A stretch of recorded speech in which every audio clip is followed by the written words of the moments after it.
City news కి స్వాగతం. అభ్యాస సంక్షోభం కొనసాగుతోంది రాష్ట్ర విద్యారంగంలో. లెర్నింగ్ క్రైసిస్ ఉంది. కారణం ఏంటి? దీనికి కారణం ఏంటంటే మనం చూసాం, లాస్ట్ ఇయర్ 6వ స్థానంలో ఉన్నాం.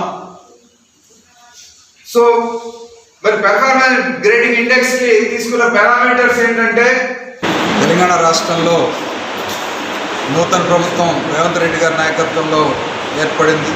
నిన్న ఓటాన్ అకౌంట్ బడ్జెట్ కూడా ప్రవేశపెట్టారు. బడ్జెట్లో గతంతో పోల్చుకుంటే విద్యారంగానికి స్వల్పంగా కేటాయింపులు పెరిగాయి. కానీ ఓవరాల్గా చూసినప్పుడు ఇవాళ రాష్ట్రంలో విద్యారంగం చాలా సంక్షోభంలో ఉంది.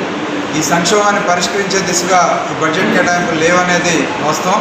కానీ ఉన్న బడ్జెట్తోటైనా ఇవాళ రాష్ట్రంలో ఉన్నటువంటి ప్రభుత్వ విద్యారంగాన్ని సంస్కరించాలని, ఒక సరైన దిశలో గాడిలో పెట్టాలని చెప్పేసి ప్రభుత్వాన్ని కోరుతా ఉన్నాం. ముఖ్యంగా రాష్ట్రంలో 22,000 ఉపాధ్యాయ పోస్టులు ఖాళీగా ఉన్నాయి. ఉపాధ్యాయ పోస్టులు అన్నీ కూడా భర్తీ చేయాలి. అట్లాగే ఉపాధ్యాయుల ప్రమోషన్లకు కూడా నెట్ సంక్షోభం ఉంది.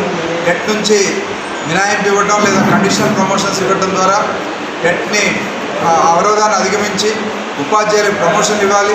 ప్రమోషన్లు ఇచ్చిన తర్వాత బదిలీ చేయాలి. ఆ తర్వాత వచ్చిన ఖాళీలని నియామకాలకు తీసుకోవాలని చెప్పేసి ప్రభుత్వాన్ని కోరుతా ఉన్నాం. దీంతోపాటు మరి కాంగ్రెస్ పార్టీ మేనిఫెస్టోలో పేర్కొన్నట్టు సిపిఎస్ రద్దు, 317 బాధితుల సమస్యల పరిష్కారం, పెండింగ్లో ఉన్న 3 DAల విడుదల, అదే రకంగా మన బిల్లులు ట్రెజరీలో పాస్ అయ్యి ఈక్యూపేర్లో పెండింగ్ ఉన్నటువంటి సంవత్సరంన్నర కాలంగా పెండింగ్లో ఉన్న బిల్లులన్నీ కూడా విడుదల చేస్తామని చెప్పారు. మరి ఇవన్నీ కూడా పరిష్కారం చేయాల్సినటువంటి బాధ్యత ప్రభుత్వం మీద ఉంది. వీటితో పాటు సమాన పనికి సమాన వేతనం, KGB మోడల్ స్కూలు, గురుకులాల్లో పనిచేస్తున్న ఉపాధ్యాయులకి శ్రమకు తగినటువంటి వేతనాలు ఇవ్వాల్సినటువంటి బాధ్యత ఉంది. అట్లా వాళ్ళ మీద వర్క్ బర్డెన్ కూడా తగ్గించాల్సినటువంటి బాధ్యత కూడా ఈ ప్రభుత్వం మీద ఉంది.